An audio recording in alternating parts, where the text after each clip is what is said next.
నమస్కారం, సుఖీభవకు స్వాగతం. ఈరోజు సుఖీభవలో మీ పేస్టులో ముప్పుందా? ఏకబిగిన నడిస్తే ఎక్కువ లాభం. ఇలా తింటే కొలెస్ట్రాల్ పరార్. ఇన్సులిన్ను జీవితాంతం వాడాలా? ఇంకా హెల్త్ టిప్. ఉదయం లేవగానే బ్రష్ పై కాసింత పేస్టును వేసుకుని నోటిని శుభ్రం చేసుకోవటం మనందరికీ అలవాటే. అయితే ఇటీవలి కాలంలో టూత్ పేస్ట్లలో అనేక రకాలు మనకు అందుబాటులోకి వచ్చాయి.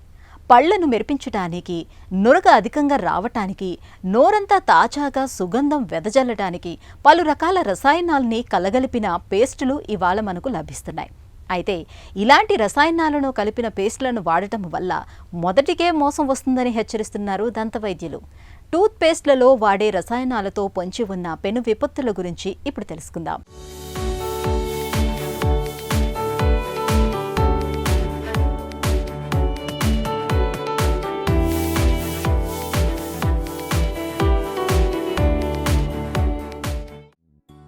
పళ్లను శుభ్రం చేసుకోవటానికి వినియోగించే టూత్పేస్ట్లకు రంగు, రుచి, చిక్కదనం, ఉప్పు, బొగ్గు, సువాసనలంటూ ఇవాళ ప్రజలను ఆకర్షించేందుకు అనేక రసాయనాలను మిళితం చేస్తున్నారు. అందుకే టూత్పేస్ట్లను వినియోగించేటప్పుడు దాని తయారీలో ఏమేం పదార్థాలు ఎంత మోతాదులో వినియోగించారనే అవగాహన ప్రతి ఒక్కరికి ఉండాలి. నోటిలో ఉండే సహజ బ్యాక్టీరియాకు ఈ టాక్సిక్ పదార్థాలతో కూడిన టూత్పేస్ట్లు హాని కలిగిస్తున్నాయని వైద్యులు హెచ్చరిస్తున్నారు. ప్రస్తుతం ఈ హానికారక పదార్థాలను వినియోగించకుండా చేసే టూత్పేస్ట్లపై అనేక పరిశోధనలు జరుగుతున్నాయి. Sodium lauryl sulphate, titanium dioxide రహిత టూత్పేస్ట్లు సైతం నేడు మార్కెట్లో అందుబాటులోకి వచ్చాయి. ఈ సోడియం లారెల్ సల్ఫేట్ ఏంటంటే బేసికలీ సోడియం లారెల్ సల్ఫేట్ ఒక ఫోమింగ్ ఏజెంట్. అంటే పంటి పైన బురుగులాగా తీసుకురావడానికి ఈ సోడియం లారెల్ సల్ఫేట్ ఎస్ఎల్ఎస్ అంటాం. సో చాలామందికి ఏంటంటే మ్యూకోజల్ సెన్సిటివిటీ, అంటే ఆఫ్టర్ అల్సర్స్ ఉన్న వాళ్ళకి క్యాంకర్ కోర్స్ అంటాము, లేదంటే సాధారణంగా నోట్లో అల్సర్స్ లాగా వస్తుంటాయి. అలాంటి ఉన్న వాళ్ళు అవాయిడ్ చేయాలి. స్పెషల్గా మ్యూకోజల్ సెన్సిటివిటీ, లైకన్ ప్లానస్, అంటే చిగుళ్ళకి లేదంటే బుగ్గలకి ఏమైనా లీజన్స్ ఉన్నవాళ్ళు, అలాంటి వాళ్ళకి సెన్సిటివిటీ వచ్చే అవకాశం ఎక్కువగా ఉంటుంది. సో ఇది purely foaming agent SLS. So అలా ఉన్న వాళ్ళకి ఎవరికైనా సెన్సిటివిటీ ఉంది, కడుపులో కొంతమందికి అల్సర్స్ కానీ లేదంటే కడుపులో సెన్సిటివిటీ, కొంతమందికి గ్యాస్ట్రిక్ ఇరిటేషన్ అయ్యే అవకాశం కూడా ఉంటుంది. అలాగే టైటానియం డయాక్సైడ్ అంటే ఇట్ ఈస్ అ వైటనింగ్, అంటే అది పంటి తెలుపు తీసుకురావడానికి కాదు, ఆ టూత్ పేస్ట్లో ఆ రంగు తెల్లగా రావడానికి టైటానియం డయాక్సైడ్ వాడతారు. దీంతో ఎలాంటి ప్రయోజనం లేదు. స్పెషలీ పిల్లల్లో ఈ టైటానియం డయాక్సైడ్ పూర్తిగా అవాయిడ్ చేయాలి. అండ్ స్పెషలీ దీంట్లో కొంతమంది కొన్ని కంట్రీస్లో ఏంటంటే దీనికి కార్సినోజెనిక్ ప్రాపర్టీస్ కూడా ఉన్నాయని చెప్తారు. సో ఇలాంటి పేస్ట్లని స్పెషల్గా అవాయిడ్ చేయడం బెటర్. అలాగే క్యాన్సరోజెన్ అని, అది మనకి ఆ ఫోమ్ అంటే పేస్ట్ లాగా ఉండటానికి మనం పేస్ట్లో వాడతాము. ఇది కూడా మ్యూకోజల్ సెన్సిటివిటీ, అంటే చిగుర్లోకి కానీ బుగ్గలకు కానీ సెన్సిటివిటీ ఇచ్చే అవకాశం ఉంటుంది. స్పెషలీ పిల్లల్లో ఇలాంటి వాళ్ళకి వీటిని అవాయిడ్ చేయాలి. స్పెషలీ అలాగే చిగుర్ల వ్యాధి, అంటే చిగుర్ల సర్జరీ చేసిన తర్వాత కానీ ఎండోడాంటిక్ ట్రీట్మెంట్ చేసిన తర్వాత కానీ ఇలాంటి కెమికల్స్ ఉన్న టూత్పేస్ట్లను పూర్తిగా అవాయిడ్ చేయాలి. హానికారక రసాయనిక పదార్థాలను టూత్పేస్ట్లో వినియోగించటం వల్ల దంతాల శుభ్రత మాట పక్కన పెడితే నోటిలో లాలాజలం ఇంకిపోతుంది. దీంతో అనారోగ్యం బారిన పడే ప్రమాదం ఉంటుంది. ఇవాళ సోడియం లారిల్ సల్ఫేట్ వంటి రసాయనాన్ని పేస్ట్ బాగా నురగ రావటానికి వినియోగిస్తున్నారు. వాస్తవంగా ఈ రసాయనాన్ని షాంపూలు, సబ్బుల్లో నురగ వచ్చేందుకు వాడుతూ ఉంటారు. దీనివల్ల నోటిలోని సున్నితమైన పొరకు హాని కలుగుతుంది. దీంతో తరచూ నోటిలో అల్సర్లు వచ్చే ప్రమాదం పెరుగుతుంది. ఇది డిటర్జెంట్ కావటంతో నోటిలో ఉండే లాలాజలం ఉత్పత్తిని తగ్గించి నోరంతా ఎండిపోయేలా చేస్తుంది. నిజానికి నోటి లోపల లాలాజలంలో ఉండే పలు ఎంజైమ్స్ చెడు బ్యాక్టీరియాను దూరంగా ఉంచుతాయి. కానీ నోరు పొడిబారిపోయి తగినంత లాలాజలం ఉత్పత్తి కానప్పుడు హానికరమైన బ్యాక్టీరియా దాడి పెరుగుతుంది. అల్సర్ల ముప్పు పెరుగుతుంది. నోటి శుభ్రత తగ్గిపోవటంతో దుర్వాసన, పిప్పిపళ్ళు, చివరికి దంతాలు పూర్తిగా ఊడిపోవటం జరుగుతుంది. ఇక టూత్పేస్ట్ గట్టిపడకుండా ఎండిపోకుండా ఉండేందుకు వాడే ప్రొపైలిన్ గ్లైకాల్ టూత్పేస్ట్లలో కలిపే రంగుల వల్ల అలర్జీ, నోటి పుండ్లు లాంటి సమస్యలు వచ్చే ప్రమాదం ఉందని చెబుతారు డాక్టర్లు. ఇప్పుడు కరెంట్లీ ఉన్న టూత్పేస్ట్ రికమెండేషన్స్లో ఈ ఎస్ఎల్ఎస్, అలాగే టైటానియం డయాక్సైడు, అలాగే ఈ క్యాన్సరంజన్ ఇలాంటి కెమికల్స్ ఉన్న వాటిని పూర్తిగా అవాయిడ్ చేస్తే మనకి స్పెషలీ పిల్లలకే కానీ పెద్దవాళ్ళకి కానీ మనం టూత్పేస్ట్ ఎంపిక చేసుకునేటప్పుడు ఇలాంటి కెమికల్స్ని చూసి మనం వాటిని అవాయిడ్ చేయాలి. అలాగే ఫ్లోరైడ్ ఉన్న టూత్పేస్ట్ని, మైల్డ్ అబ్రేసివ్స్ ఉన్న టూత్పేస్ట్ని, అలాగే హైడ్రాక్సీ అపిటైట్ ఉన్న టూత్పేస్ట్ని, ఆ టూత్పేస్ట్లో ఉన్న వాటిని ఎంపిక చేసుకున్నట్టయితే మనకి ఉపయోగాలు ఉండే కెమికల్స్ వాటిని మాత్రమే ఉండే అటువంటి టూత్పేస్ట్ని మనము సెలెక్ట్ చేసుకోవడం చాలా ముఖ్యం. పిల్లలకి సంబంధించి అటువంటి టూత్పేస్ట్లు వస్తాయి. దీంట్లో ఏంటంటే ఈ హార్డ్ కెమికల్స్, అబ్రేసివ్స్ ఎక్కువగా ఉండనటువంటి టూత్పేస్ట్ని ఎంపిక చేసుకోవాలి. సో వెరీ మైల్డ్ కెమికల్స్ ఉండే ఫోమింగ్ టూత్పేస్ట్లు, వాటిని స్పెషలీ ఫ్లోరైడ్ ఉండే టూత్పేస్ట్ పిల్లలకు మనం సెలెక్ట్ చేసినట్టయితే, ఫ్లోరైడ్ ఏంటంటే పంటిపైన ఎనామిల్కే కానీ మనకి యాంటీ కేరియస్ ప్రాపర్టీస్, అంటే డీకే కానీ పైపి పన్ను రాకుండా కాపాడే ఫ్లోరైడ్ టూత్పేస్ట్ని వాడితే మనకి పిల్లలు మనకి పనిచేస్తుంది. టూత్పేస్టును తెల్లని రంగులోనికి తీసుకొచ్చేందుకు టైటానియం డయాక్సైడ్ను వాడుతున్నారు. ఇది ఉన్న టూత్పేస్ట్లను వాడితే పిల్లల్లో ఆటిజం సహా అనేక సమస్యలు వచ్చే ప్రమాదం ఉంది. టైటానియం డయాక్సైడ్ నానో పార్టికల్స్ను పీల్చడం వల్ల క్యాన్సర్ లాంటి సమస్యలు వస్తున్నాయని కొన్ని అధ్యయనాలు చెబుతున్నాయి. ఇక టూత్పేస్ట్ను చిక్కగా, మృదువుగా, జెల్లాగా ఉంచటానికి వీలుగా కారగీనన్ అనే రసాయనాన్ని వాడుతున్నారు. కారగీనన్ వినియోగంతో జీర్ణాశయ సమస్యలు, పేగు వాపు లాంటి అనారోగ్య సమస్యలు తలెత్తే అవకాశం ఉందని పరిశోధనలు చెబుతున్నాయి. నోటిలోని సూక్ష్మజీవులను చంపటానికి టూత్పేస్ట్లలో పారాబెన్ ప్రిజర్వేటివ్స్ను వాడుతున్నారు. ఇవి శరీరంలోని అత్యంత కీలకమైన ఎండోక్రైన్ వ్యవస్థను అస్తవ్యస్తం చేస్తాయి. దంతాల సున్నితమైన ఎనామిల్ పూతను రక్షించటానికి ఫ్లోరైడ్ను టూత్పేస్ట్లలో కలుపుతున్నారు. దీన్ని మోతాదుకు మించి అధికంగా కలపటం వల్ల దంతాల రంగు మారటంతో పాటు డెంటల్ ఫ్లోరోసిస్ ప్రమాదం పొంచి ఉంటోందని హెచ్చరిస్తున్నారు డాక్టర్లు. పెద్దవాళ్ళలో మనం చూసినట్టయితే పెద్దవాళ్ళకు కూడా మరీ గరుకు గల పదార్థాలు అలా లేకున్నటువంటి టూత్పేస్ట్ని ఎంపిక చేసుకోవాలి. దీనివల్ల ఏంటంటే మనము టూత్పేస్ట్ మనం స్పెషలీ ఎస్ఎల్ఎస్, అలాగే టైటానియం డయాక్సైడు లేదంటే ఇలాంటి కెమికల్స్ ఉన్నట్టయితే నోట్లో ఇరిటేషను, కొంతమందికి డ్రై మౌత్ అంటే నోట్లో లాలాజలం తగ్గిపోవటము, ఇలాంటివి కూడా మనం చూస్తుంటాం. సో అందుకోసం టూత్పేస్ట్ ఎంపిక చేసుకునేటప్పుడు మనం స్పెసిఫిక్గా ఇలాంటి టూత్పేస్ట్ని ఎంపిక చేసుకోవాలి. కానీ అందులో టూత్పేస్ట్లో కూడా కొంతమందికి వాళ్ళకి డిఫరెంట్ సమస్యలు ఉండొచ్చు. అంటే కొంతమందికి సెన్సిటివిటీ ఉండొచ్చు, పళ్ళకి ఆల్రెడీ పళ్ళు అరిగిపోయి సెన్సిటివిటీ పళ్ళు జువ్వుమని లాగుతూ ఉంటాయి. సో అలాంటి వాళ్ళకి డీసెన్సిటైజేషన్ టూత్పేస్ట్లని మనము సలహా ఇస్తూ ఉంటాం. అలాగే కొంతమందికి ఏంటంటే చిగుల్లో వాపు ఉంటుంది. సో చిగుల్లో వాపు ఉంటే అలాంటి వాళ్ళకి చిగుల్లో వాపు తగ్గియడానికి చిగులకు సంబంధించిన టూత్పేస్ట్ ఇస్తుంటాం. సో ప్రతి ఒక్క దాంట్లో ఏంటంటే కొన్ని పదార్థాలు వేరేగా ఉంటాయి. టూత్పేస్ట్ ఎంపిక అనేది వారికి ఉన్న సమస్య బట్టి అండ్ జనరల్ ఫోమింగ్ క్లీన్ చేసుకునే అటువంటి టూత్పేస్ట్ని ఎంపిక చేసుకోవడం, ఇందులో ఈ హార్ష్గా ఉండే కెమికల్స్ దీనివల్ల మనకు ఎలాంటి ఉపయోగాలు లేని అటువంటి టూత్పేస్ట్ని ఎంపిక చేసుకోవడం చాలా ముఖ్యం. దంత సంరక్షణ, నోటి శుభ్రత కోసం నిత్య జీవితంలో తప్పనిసరిగా వాడే టూత్పేస్టును ఎంపిక చేసుకోవటంలో మనందరం సరైన అవగాహన పెంచుకోవాలి. పేస్టు కొనే ముందు దానిపై ముద్రించిన వివరాల్ని పూర్తిగా చదవాలి. ఆ పేస్టులో ఏ రసాయనాలు ఉన్నాయి, వేటిని ఎంతెంత మోతాదులో కలిపారో అన్న విషయాలను టూత్పేస్టుపై ముద్రించిన వివరాల్లో చూడాలి. అవి ఆరోగ్యంపై ఎంత మేర దుష్ప్రభావం చూపిస్తాయో తెలుసుకోవాలి. Sodium lauryl sulphate, titanium dioxide లేనివి, parabens, propylene glycol, synthetic colours కలవనివి, ఫ్లోరైడ్ శాతం తక్కువగా ఉండే టూత్పేస్టుల్ని మనం ఎంపిక చేసుకోవాలి. అవే మనకు సురక్షితం. ప్రస్తుతం మార్కెట్లో సహజ సిద్ధమైన పదార్థాలతో చేసిన అనేక టూత్పేస్టులు అందుబాటులోకి వచ్చాయి. వాటిని వాడుకోవటం అన్ని విధాల మేలు. హెల్త్ న్యూస్ మీకోసం.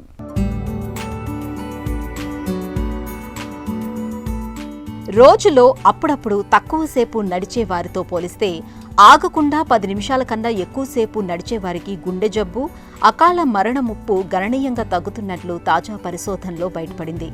రోజుకు 10,000 అడుగులు నడవటం ఆరోగ్యానికి మంచిదని చాలా కాలంగా భావిస్తూ వస్తున్నారు. అందుకే చాలా అధ్యయనాలు రోజుకు వేసే అడుగుల సంఖ్య మీదే దృష్టి సారిస్తున్నాయి.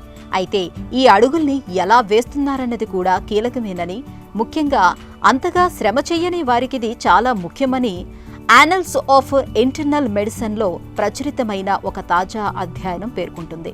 రోజుకు 10,000 అడుగుల లక్ష్యాన్ని చేరకపోయినా కూడా ఏకబిగిన కాస్త ఎక్కువసేపు నడిచినా మంచి ఫలితాలు కనిపిస్తూ ఉండటం విశేషమని పరిశోధకులు చెబుతున్నారు. ప్రపంచవ్యాప్తంగా సుమారు 31% మంది అంతగా శారీరక శ్రమ చేయటం లేదు.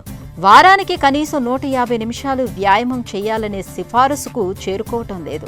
ఇలాంటి వారికి నిద్రలేమి, గుండె జబ్బులు, మరణం ముప్పులు ఎక్కువ. కనీసం నడిచినా కూడా వీటిని తప్పించుకోవచ్చు. నడక ఎవరికైనా మేలు చేస్తుంది. తాజా అధ్యయన ఫలితాలు దీన్ని మరోసారి గట్టిగా నొక్కి చెబుతున్నాయి. పరిశోధనలో భాగంగా యూకే బయోబ్యాంక్ నుంచి 33,560 మందిని పరిశీలించారు. వీరి సగటు వయసు 62 ఏళ్లు.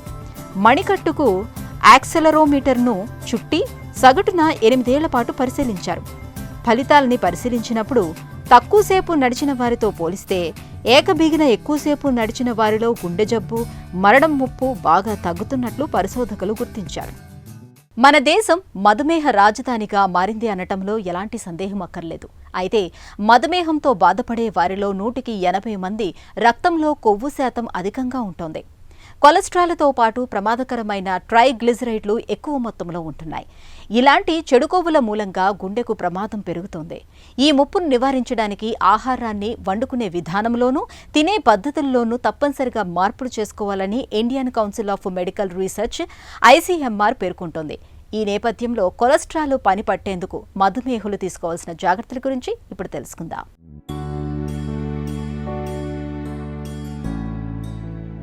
మధుమేహంతో బాధపడుతున్నప్పుడు రక్తంలో చెడు కొలెస్ట్రాల్ శాతం పెరగకుండా ఉండేందుకు ఆహార పద్ధతులు మొదలుకొని వండుకునే విధానం వరకు చాలా జాగ్రత్తలే తీసుకోవాల్సి ఉంటుంది. ముఖ్యంగా వేపుళ్లను బాగా తగ్గించాలి. ప్రాసెస్ చేసిన మాంసాహారం, శుద్ధి చేసిన పిండి పదార్థాలతో తయారు చేసి ప్యాక్ చేసిన తీపి వస్తువులు, మార్కెట్లలో ప్రాచుర్యంలో ఉన్న ఫాస్ట్ ఫుడ్స్, ప్యాక్ చేసిన రెడీమేడ్ స్నాక్స్, వీటిలో ట్రాన్స్ ఫ్యాట్స్ అనే కొవ్వు పదార్థాలు అధికంగా ఉంటాయి. వీటికి ఎంత దూరంగా ఉంటే అంత మంచిది. ఆహారంలో జంతు ఉత్పత్తుల వాడకం తగ్గించాలి. మొత్తంగా మానేయక్కర్లేదు. మేక, గొర్రె మాంసాల కంటే కోడి, చేపలను తీసుకోవటం మంచిది. సముద్రపు చేపల్లో ఒమేగా-3 కొవ్వు ఆమ్లాలు ఎక్కువగా ఉంటాయి. ఇవి గుండెకు, రక్తనాళాలకు మేలు చేస్తాయి. చేపల వాడకం వేరు, వాటి నూనెల వాడకం వేరు. చేప నూనెలు గుండె ఆరోగ్యానికి మంచివని ప్రచారం జరుగుతోంది. ఇవి కొంతవరకు నిజమే. కొన్ని రకాల చేప నూనెలను వాడటం వల్ల రక్తంలోని ఒక రకం కొవ్వు ట్రైగ్లిజరైడ్లు తగ్గి హృదయ సంబంధ సమస్యలు తగ్గుతాయి. మధుమేహులు మ్యారినేట్ చేసిన మాంసాన్ని తినటం మేలు చేస్తుంది. ఆరోగ్యకరమైన ఆహారాల్లో పండ్లు, కూరగాయలు, గింజలు ముందు వరుసలో ఉంటాయి. ఇవి శాచురేటెడ్ కొవ్వులను తగ్గించి గుండె ఆరోగ్యాన్ని మెరుగుపరుస్తాయి. ప్రోటీన్ అధికంగా ఉండే సోయా ఉత్పత్తులు శాచురేటెడ్ కొవ్వులకు మంచి ప్రత్యామ్నాయాలు. కొలెస్ట్రాల్ తగ్గించుకోవటానికి సోయా బాగా ఉపయోగపడుతుంది. ప్రోటీన్ ఆహారం తీసుకోవటం వల్ల కొలెస్ట్రాల్ నియంత్రణతో పాటు మధుమేహం కూడా చక్కగా అదుపులో ఉంటుంది. ఇక ఆహారంలో పీచు పదార్థాన్ని ఎక్కువగా తీసుకోవాలి. పీచు ఉన్న ఆహారం తీసుకోవటం వల్ల అది కొలెస్ట్రాల్ను బంధించి శరీరం నుంచి తొలగిస్తుంది. తాజా కూరగాయలు, పండ్లు వాడకంతో పాటు జొన్న, రాగి, అవిసె గింజల వంటి ఆరోగ్యకరమైన తృణధాన్యాలు తీసుకుంటే కొలెస్ట్రాల్ను నియంత్రణలో ఉంచుకోవటం సాధ్యమవుతుంది. ఆహార నియమాలకు తోడుగా యోగా, నడక, జాగింగ్, ఈత, సైక్లింగ్ వంటివి కూడా కొలెస్ట్రాల్ను అదుపులో ఉంచటంలో మేలు చేస్తాయి. షుగర్ బారిన పడ్డాక ఇక దాన్ని జీవితాంతం అదుపులో ఉంచుకోవటమే కానీ ఇంతవరకు శాశ్వత చికిత్స అంటూ ఏదీ లేదు. రక్తంలో గ్లూకోజ్ను అదుపులో ఉంచడానికి మందులు లేదంటే ఇన్సులిన్ను నిత్యం వాడాల్సి ఉంటుంది. అయితే మందుల విషయం ఎలా ఉన్నా ఇన్సులిన్ వాడకం విషయానికి వచ్చేసరికి మనలో చాలా మందికి ఒక పెద్ద అనుమానం పట్టుకుంటూ ఉంటుంది. ఒకసారి ఇన్సులిన్ మొదలు పెడితే ఇక జీవితాంతం ఇన్సులిన్నే వాడాల్సి ఉంటుందని బలంగా నమ్ముతూ ఉంటారు. అంతేకాదు ఇన్సులిన్ వాడకంతో సమస్యల తాకిడి కూడా పెరుగుతుందని అనుకుంటారు. ఇన్సులిన్ ఇంజెక్షన్ తీసుకోవటం చాలా బాధాకరంగా ఉంటుందని భావిస్తారు. అసలు ఈ నమ్మకాల్లో నిజమెంత? ఇన్సులిన్ వాడకంపై ఉన్న నమ్మకాలు, వాటిలోని నిజానిజాల గురించి ఇప్పుడు తెలుసుకుందాం.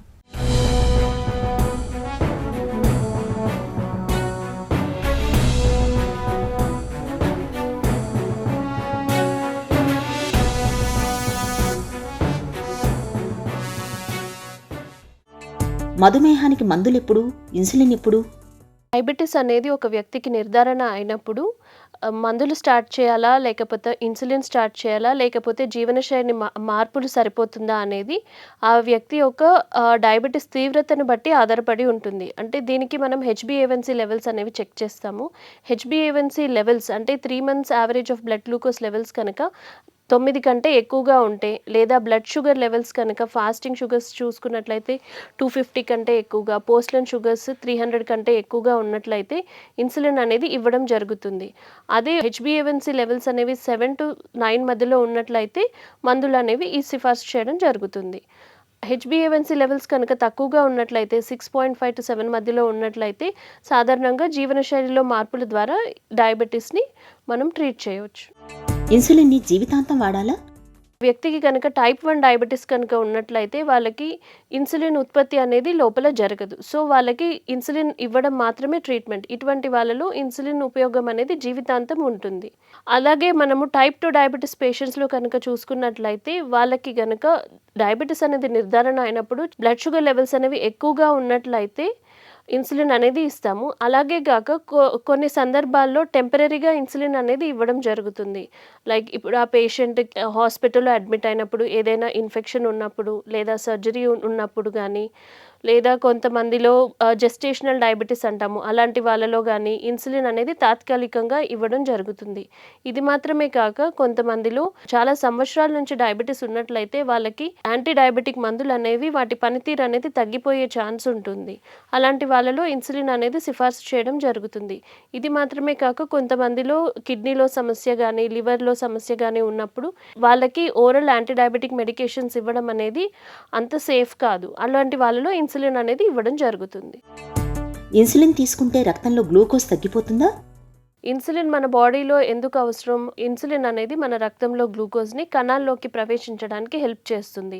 దీని ద్వారా బ్లడ్లో గ్లూకోజ్ లెవెల్స్ అనేవి తగ్గుతాయి, అంటే నియంత్రింపబడతాయి. అలాగే ఇన్సులిన్ అనేది లివర్ నుంచి గ్లూకోజ్ ఉత్పత్తిని కూడా తగ్గిస్తుంది. ఈ రకంగా బ్లడ్ గ్లూకోజ్ లెవెల్ అనేది కంట్రోల్ అవుతుంది. షుగర్ బాగా ఎక్కువైనప్పుడు మాత్రమే ఇన్సులిన్ ఇస్తారా?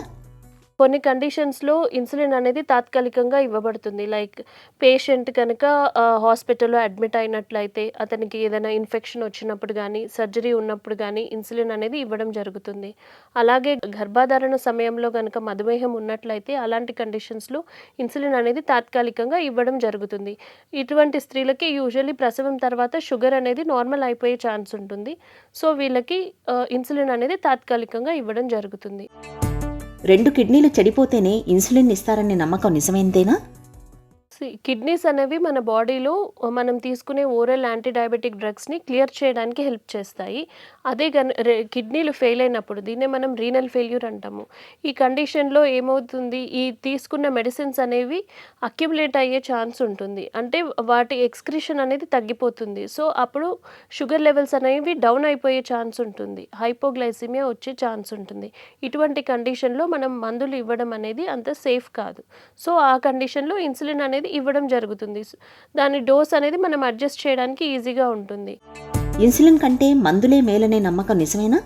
ఎనీ డయాబెటిక్ పేషెంట్కి ఇన్సులిన్ అనేది బెస్ట్ మెడిసిన్. ఇన్సులిన్ అనేది షుగర్ లెవెల్స్ని ఎక్కువగా నియంత్రిస్తుంది అండ్ చాలా ప్రభావవంతంగా పనిచేస్తుంది.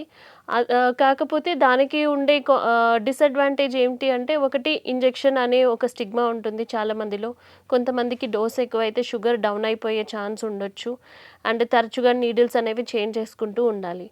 అలాగే ఓరల్ యాంటీ డయాబెటిక్స్ చూసుకున్నట్లయితే అవి తీసుకోవడం సులభం, ఈజీగా క్యారీ చేయొచ్చు ఎక్కడికైనా కానీ. కాకపోతే ఇవి ఓరల్ యాంటీ డయాబెటిక్ డ్రగ్స్ అనేవి ఇన్సులిన్తో పోలిస్తే దానంత ఎక్కువగా షుగర్ లెవెల్స్ని నియంత్రించకపోవచ్చు.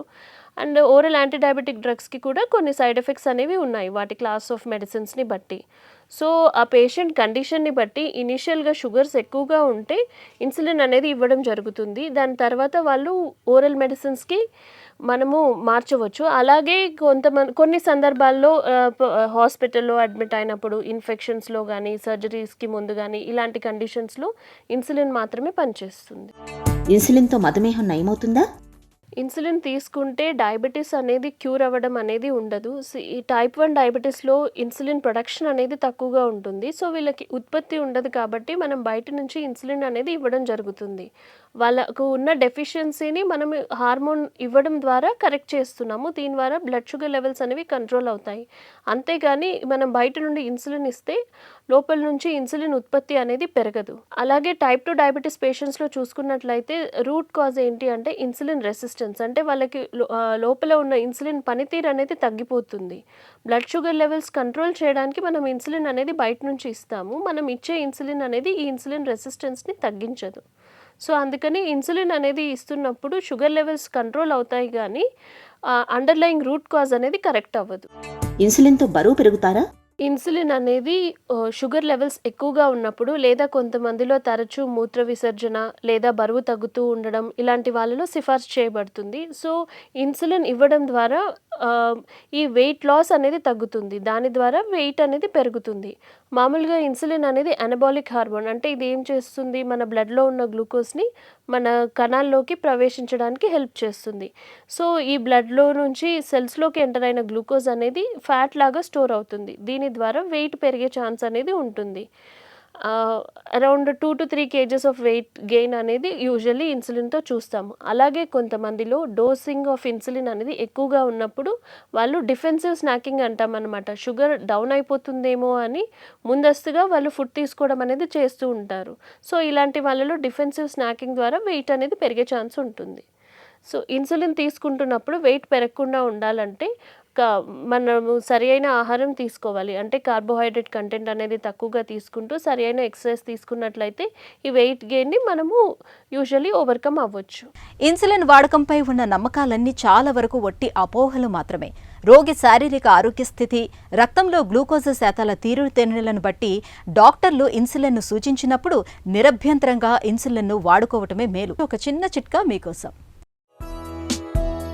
చలికాలంలో జుట్టు పొడిబారకుండా ఉండేందుకు రాత్రి పడుకోబోయే ముందు గాని లేదా ఉదయం పూట స్నానానికి ముందు గాని గోరువెచ్చటి కొబ్బరి నూనెను కుదుళ్లకు పట్టించి మృదువుగా మర్దన చేయండి. జుట్టు పొడిబారకుండా ఉంటుంది.